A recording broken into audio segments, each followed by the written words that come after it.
পাকিস্তানে ৮০০ আফগান আটক, উদ্বিগ্ন কাবুল। পাকিস্তানে অবস্থিত আফগানিস্তানের দূতাবাস জানিয়েছে, রাজধানী ইসলামাবাদে প্রায় ৮০০ আফগান নাগরিককে আটক করেছে স্থানীয় কর্তৃপক্ষ। এর মধ্যে কিছু ব্যক্তি জাতিসংঘের শরণার্থী সংস্থায় নিবন্ধিত। দূতাবাস স্থানীয় সময় সোমবার রাতে দেওয়া এক বিবৃতিতে সতর্ক করে বলেছে, পাকিস্তানে আফগানদের জন্য অনিশ্চিত ভিসা প্রক্রিয়া, স্বেচ্ছাচারী গ্রেফতার ও নির্বাসনের উদ্বেগজনক ঘটনা তৈরি করেছে। রাজনৈতিক উত্তেজনার কারণে পাকিস্তান কর্তৃপক্ষ নথিবিহীন আফগানদের বিরুদ্ধে অভিযান শুরু করেছে। এর ফলে ২০২৩ সালের শেষ দিক থেকে ৭,৮০,০০০-এরও বেশি আফগানকে দেশ ছাড়তে বাধ্য করা হয়েছে। তাদের মধ্যে অনেকে পাকিস্তানে কয়েক দশক ধরে বসবাস করছিলেন। দূতাবাস সামাজিক যোগাযোগ মাধ্যম এক্সে বলেছেন, আফগানিস্তান দূতাবাস ইসলামাবাদে সাম্প্রতিক সময়ে প্রায় ৮০০ আফগান নাগরিককে আটকের ঘটনায় গভীর উদ্বেগ প্রকাশ করেছে। এর ফলে নারী, শিশুসহ পরিবারের বেদনাদায়ক বিচ্ছেদ ঘটেছে, যাদের অনেকেই এখনো পাকিস্তানে আটকে আছে। বিবৃতিতে আরও বলা হয়েছে, আটককৃতদের মধ্যে এমন ১৩৭ জন আছেন যাদের ভিসার মেয়াদ বাড়ানোর আবেদন প্রক্রিয়াধীন বা যারা ইউএনএইচসিআরে অস্থায়ীভাবে নিবন্ধিত। আফগান দূতাবাস বলছে, আফগান নাগরিকদের লক্ষ্য করে অনাকাঙ্ক্ষিত গ্রেফতার, বাড়ি তল্লাশি ও অর্থ আদায়ের ঘটনার খবরে আমাদের উদ্বিগ্ন করছে। এদিকে এই বিষয়ে পাকিস্তানের পররাষ্ট্র মন্ত্রণালয় কোনো মন্তব্য করতে অস্বীকার জানিয়েছে। ২০২১ সালের আগস্টে তালেবান কাবুলের নিয়ন্ত্রণে নেওয়ার পর থেকে ৬ লাখেরও বেশি আফগান পাকিস্তানে পালিয়ে গিয়েছে। এর মধ্যে হাজার হাজার মানুষ পশ্চিমা দেশগুলোর আশ্বাসে স্থানান্তরের আশায় গিয়েছে।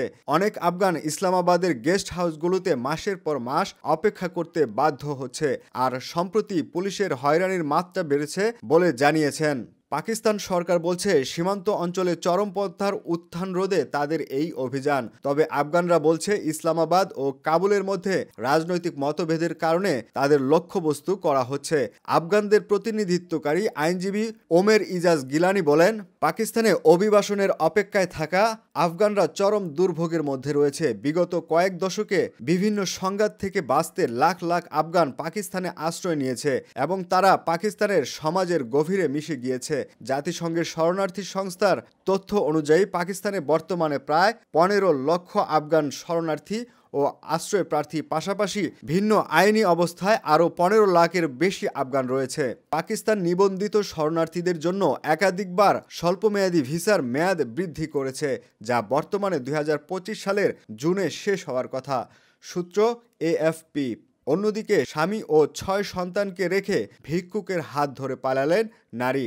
স্বামী ও ৬ সন্তান ফেলে ভিক্ষুকের সঙ্গে পালিয়ে যাওয়ার অভিযোগ উঠেছে এক নারীর বিরুদ্ধে। ভারতের উত্তরপ্রদেশের হারদই জেলায় এই ঘটনা ঘটেছে।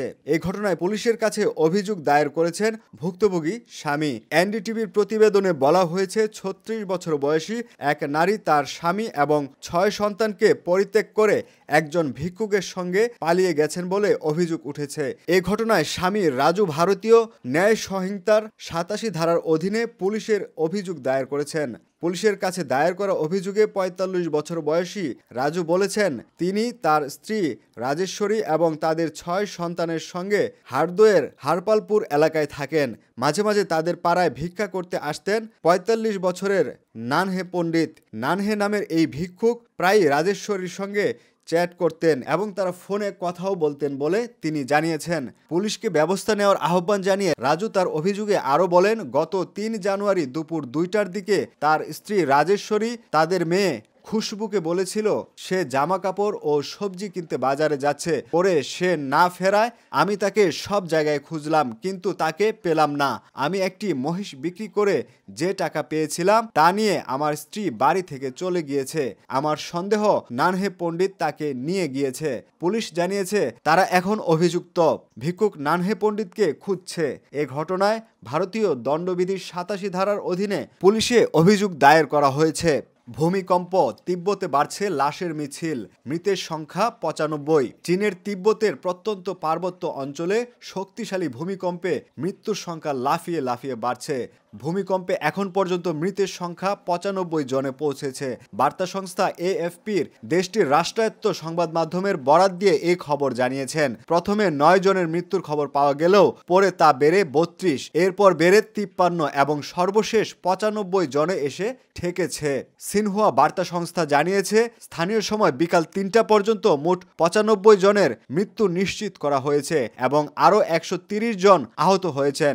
১,০০০-এরও বেশি বাড়ি ক্ষতিগ্রস্ত হয়েছে বলে জানিয়েছে সিনহুয়া। এই ভূমিকম্পের কেন্দ্র ছিল তিব্বতের রাজধানী লাসা থেকে ৪০০ কিলোমিটার দূরে ডাংরিতে মাউন্ট এভারেস্টের উত্তর দিকে। ভূমিকম্প আঘাত হানার পর স্থানীয় একজন ফোনে এএফপিকে বলেছেন, এখানে ঘরগুলো ধ্বংসস্তূপে পরিণত হয়েছে। ভূমিকম্পে প্রচুর বাড়িঘর ভেঙে পড়েছে। পরিস্থিতিটিকে খুব গুরুতর হিসেবে বর্ণনা করেছেন তিনি। অ্যাম্বুলেন্সগুলো সারাদিন লোকদের উদ্ধার করে হাসপাতালে নিয়ে যাচ্ছে। মার্কিন ভূতাত্ত্বিক জরিপ সংস্থার তথ্য অনুসারে মঙ্গলবার বেইজিংয়ে স্থানীয় সময় সকাল ৯টা ৫ মিনিটে ভূমিকম্পটি আঘাত হানে, যার মাত্রা ছিল রিক্টার স্কেলে ৭.১। তবে চায়না ভূমিকম্প নেটওয়ার্ক সেন্টার অনুসারে ৬.৮ মাত্রায় ভূমিকম্প আঘাত হানে। চীনের প্রত্যন্ত তিব্বত অঞ্চলে এই বিধ্বংসী ভূমিকম্পে অনেক ভবন ধসে পড়েছে বলে রাষ্ট্রীয় মিডিয়া জানিয়েছে। প্রতিবেশী নেপালের রাজধানী কাঠমান্ডু এবং ভারতের কিছু অংশেও এই কম্পন অনুভূত হয়। সিনহুয়া সংবাদ সংস্থা জানিয়েছে, মঙ্গলবার সকাল ৯টা ৫ মিনিটে জিজাং স্বায়ত্তশাসিত অঞ্চলের জিগাজে শহরের নেপালের সীমান্তের কাছে ডিংরি কাউন্টিতে ভূমিকম্পটি আঘাত হানে। তারা আরও জানিয়েছে, এ পর্যন্ত ৬২ জনের আহত হবার খবর পাওয়া গেছে। ১,০০০-এরও বেশি বাড়ি বিভিন্ন মাত্রায় ক্ষতির সম্মুখীন হয়েছে। ডিংরি কাউন্টি এবং এর আশেপাশের এলাকায় খুব শক্তিশালী কম্পন অনুভূত হয়েছে। ভূমিকেন্দ্রের কাছাকাছি অনেক ভবন ধসে পড়েছে। চীনের রাষ্ট্রীয় সম্প্রচারকারী সিসিটিভির প্রকাশিত ভিডিওতে দেখা গেছে দেয়াল ভেঙে পড়েছে এবং ঘরবাড়িগুলো ধ্বংস হয়ে গেছে। উদ্ধারকর্মীরা ছড়িয়ে ছিটিয়ে থাকা ধ্বংসস্তূপের মধ্যে দিয়ে হাঁটছেন। কেউ কেউ স্থানীয়দের গরম রাখার জন্য মোটা কম্বল দিচ্ছেন। সিসিটিভির কিছু ফুটেজে দেখা গেছে ঘটনার সময় মানুষ ভয়ে দৌড়াচ্ছে এবং সবকিছুই কাঁপছে। তিব্বতের ভূমিকম্প ব্যুরো মঙ্গলবার বিবিসিকে জানায়, তারা ক্ষয়ক্ষতির আনুমানিক সংখ্যা সম্পর্কে কোনো তথ্য দিতে পারছে না। তারা এখনও নিহতের সংখ্যা যাচাই করছে। চীনের প্রেসিডেন্ট শি জিনপিং পূর্ণমাত্রায় অনুসন্ধান ও উদ্ধার প্রচেষ্টা চালিয়ে যাওয়ার জন্য নির্দেশ দিয়েছেন। ক্ষতিগ্রস্ত বাসিন্দাদের সঠিকভাবে পুনর্বাসন এবং শীতকালে তাদের নিরাপত্তা ও উষ্ণতা নিশ্চিত করার উপর জোর দিয়েছেন। সিনহুয়া জানিয়েছে, ভূমিকম্পের প্রভাব মূল্যায়ন করতে স্থানীয় কর্তৃপক্ষ কাউন্টির বিভিন্ন শহরের সঙ্গে যোগাযোগ করছে। ডিংরিতে তাপমাত্রা প্রায় -৮ ডিগ্রি সেলসিয়াস। যদিও এই অঞ্চলে ভূমিকম্প সাধারণ ঘটনা, তবে মঙ্গলবারের ভূমিকম্পটি গত ৫ বছরে ২০০ কিলোমিটার ব্যাসার্ধের মধ্যে রেকর্ড করা সবচেয়ে শক্তিশালী ভূমিকম্প ছিল বলে সিইউএনসি জানিয়েছে। এদিকে কাঠমান্ডুর পাশাপাশি এভারেস্টের নিকটবর্তী উচ্চ পর্বতমালায় নেপালের লুবুচের আশপাশের অঞ্চলগুলো কম্পন এবং আফটারশের বিপর্যস্ত হয়ে পড়েছিল। সূত্র এএফপি।